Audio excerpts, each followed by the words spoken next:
When you hear the name dragon fruit, what comes to mind?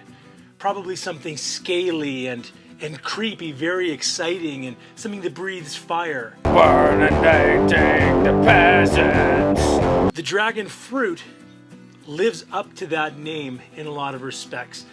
This is an exciting fruit, a unique fruit, an exotic fruit, and today I'm going to show you how to properly pot the cuttings so that way you can grow dragon fruit of your own. Let's get busy.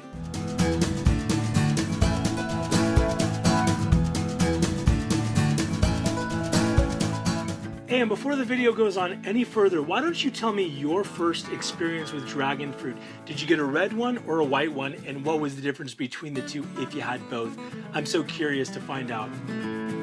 Well, I was intrigued when my wife, Michelle, was at the Cal Poly Farm store and she called me one day and says, "Hey, do you want me to pick up a dragon fruit? They've got those here." I thought, what in the world is a dragon fruit? And so I looked it up. I'd never heard of it before or seen what it looked like. I'd never tasted a dragon fruit. And I said, yes, bring me a dragon fruit. And so she did. I looked up which cultivar could work here. Condor turns out to be self-fruitful, and that's what we went with, was a Condor cultivar. And we've got that. Actually, this is a cutting from our dragon fruit that's planted up in a container in our orchard. Actually just flowering now. It's pretty neat. So what she did was she brought it, I planted it, it's grown, and the flowers are amazing. The fruit is so tasty. From the store, it tastes almost like a bland kind of kiwi. The store-bought stuff is just a far cry from what you can do when you grow it by yourself. The dragon fruit is really unique in that it is a tropical succulent. It's like a cactus, but it grows in tropical areas. This has that same fleshy texture to it. In fact, if you saw this, you might just think, oh, that's just another type of cactus. But this fruits, those amazing fruit at the tips of these nodes, each of these nodes has the ability to either grow a new stem or to grow a new flower. So it's pretty exciting to come out and see these gorgeous blooms. They're really incredible. They're very dramatic, huge. And they come and get pollinated. Many of them have to be hand pollinated. So it's kind of a little bit temperamental, but totally rewarding when you grow one of your own. Today, I want to show you how to properly pot them. The way that these are usually propagated isn't from seed because it takes many years for it to grow from seed into an actual plant. And so usually that's done by cuttings. I've been blessed with a number of cuttings. This is one off of my own Condor plant, which I'm going to take and turn into 3 cuttings of its own. Charles Malky, when he was here, gave me this beautiful American Beauty cultivar, which I need to pot up. And Kevin Spiritu of Epic Gardening, when I visited him recently, gave me these 3: Sour Patch, Red Laverne, get back in there with Laverne, and this one is actually a really special one called Ecuador Paloma. What a goof. I've been calling this Ecuador Paloma. It's Ecuador Palora. I thought Paloma, that's not Paloma. Paloma's a name. This produces these yellow dragon fruit. Usually dragon fruit have this very red or reddish at least exterior when it's ripe. And this one, when it's ripe, produces yellow fruit, and very unique, very rare in the States. And so very excited, appreciative of those guys for sharing these with me. Now here's the problem, and this is what's prompting this video, is that in order to properly root a dragon fruit, you want to do a few things. You want to make sure that it sits in here, like about an inch down or so, and you stake it up. I'm going to show you that in a minute. And be aware that these things are really sharp and have these spiky, that point. I should be wearing gloves, but this is called being lazy, and I'm paying for it. The primary way that you propagate a dragon fruit through cutting is by cutting it off of the vine first, which leaves you kind of this little nub or this little stem that's evident here.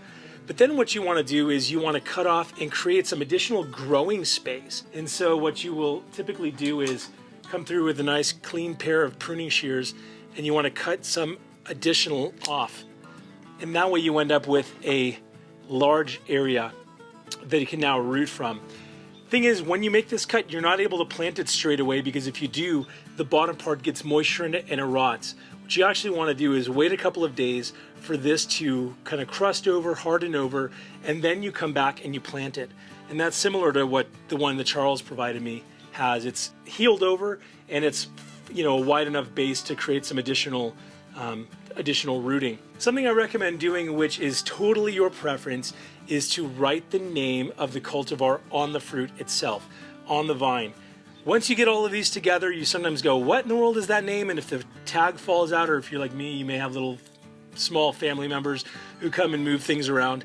And so writing it on here will let you know always what that is. So Charles has been kind enough to write it on these. I'm just using a Sharpie, and that works totally fine, a permanent marker. This one here is Sour Patch. And, oh, I'm so reluctant to even move this thing.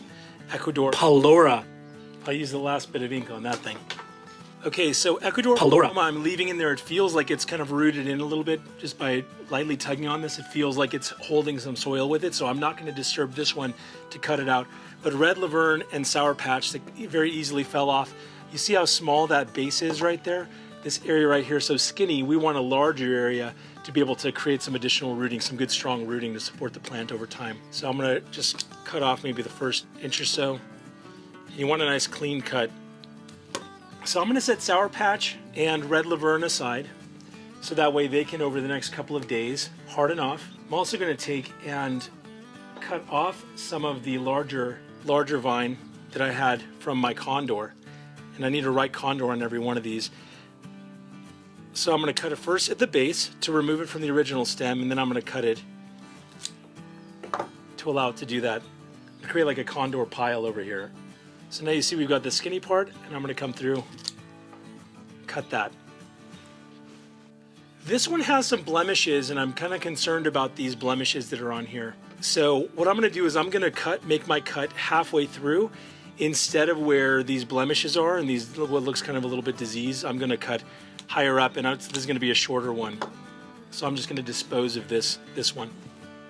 Something that you want to be sure that you're paying attention to is when you're potting these, or when you're making that initial bottom cut like that, you want to be paying close attention to which way is up and which way is down.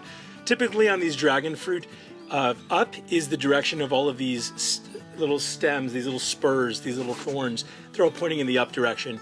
And so you want to be aware of which way this is pointing so you plant it the correct way. But what I am going to plant and pot is this American Beauty. Look at that beaut.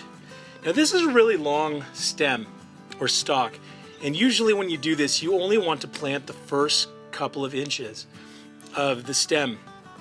Now what you're going to need to do, and what caused me to run into some trouble with these smaller ones over here, the Red Laverne and the Sour Patch, is that because they sit so high, any disturbance can make them fall over. And so what I like to do is I'm going to use some bamboo stakes just to stake these up. So that way I don't have to worry about it. I can just attach it. You figure you're going to push the bamboo stake into the bottom. This American Beauty is really tall, so I'm probably going to plant or cut this stake in half, roughly in half. And that's going to be okay because as it grows, it'll give me some more to stake it to. Hey! Okay, I've got my stake cut. I've got my American Beauty ready to go in. Now what I need is to put the medium in here in order to plant it. And so I'm using potting mix, and any kind of general potting mix should work really well. Potting mix, what makes a potting mix good is that it allows really good drainage so that way that pot doesn't get waterlogged, but it retains moisture. So it lets air in, but also moisture is available for the plant as it needs it. And so that usually is made up of things like peat moss, or an alternative is coconut coir, but it also has perlite or vermiculite in it, as well as some of these recycled wood products, forest products they call it. The kind I got here from Home Depot in this case, it's this Kellogg Organics potting mix. I don't know if you can see that, but works great. Just need to fill this up. And I'm going to fill it up really almost all the way to the top. I'm going to fill this a little bit heavier than normal because I want to make sure this doesn't tip over in any kind of wind. So the heavier the base, the less that is going to want to tip. Okay, what do you think of that? Now what we want to do is put American Beauty in here. I'm just making room, just looking for the first inch and a half. This one's so tall. And then I'm going to put against one of these sides here, I'm just going to put this, push it all the way down. I'm leaving the label visible on the outside so I'm not having to look past a piece of wood to find out which kind it is. And then to secure it, you can just use something like this green gardener's tape, which is just terrific. Super easy to use, flexible, will allow a little bit of movement. I'm not cinching it down, I'm being very gentle with this. Okay, one is fine in this case. You don't even need to tie more than that. Here it's making good contact, it's not going to go anywhere. Now that this is in its pot, what we want to do is water this in. Something to be aware of. Succulents don't want a ton of water. Michelle and I joke that we put the suck in succulents because we kill them all the time, and usually it's because they're indoors and they get too much water. The good thing about that dragon fruit being up in our orchard is that it gets watered infrequently. Succulents don't want a ton of water. This being a tropical succulent does want more water than, let's say, your regular desert cactus, but it does not want the same kind of water, let's say, as, you know, a passion fruit vine or something like that. So we're just going to pour water in here. We definitely want this to get initially watered in, kind of healed in. There's definitely some settling that happens. Something you can do that is really good for pots when you've initially potted them is to water them from the bottom as opposed to pouring over the top. Something that happens with peat moss especially is that as it dries out, it becomes hydrophobic and it repels water, and you want something that's going to absorb and hold water. And it takes a little bit of time to reactivate it. So I gave this an initial watering. I might go put this in a container. Watering from the bottom would be just putting a couple of inches of water in here, then just setting your pot in here, giving it some time to absorb into it, and then put it as, and then just take it out and it'll be fully watered from the bottom up. So do you feel emboldened? Do you feel encouraged that you can take a cutting of a dragon fruit, put it in a pot, and then watch it grow into a larger plant that's going to produce lots of amazing blooms and lots of amazing fruit? This method is so easy. It's definitely foreign. It's much different than planting some sort of vegetative vegetable or a fruit tree. These grow differently. They grow as succulents, but they're very, very accessible. What I'm going to do now is I'm going to leave these in the shade. I'm not going to put them out in the sun, and you forget about them for honestly a couple of months. At that time, they'll likely be ready to take and transplant into a larger container, and I've got a video on how to do that, and I'll link that in the description below as well. Thanks for tuning into this episode of The Busy Gardener, where we walk through how to pot and initially care for your dragon fruit cuttings. Be curious to hear your thoughts. Have you had any success with dragon fruit yourself? Anything that I should be aware of and be paying attention to? Whether you've got one dragon fruit cutting that you need to put into a pot, or 500, till next time, stay busy.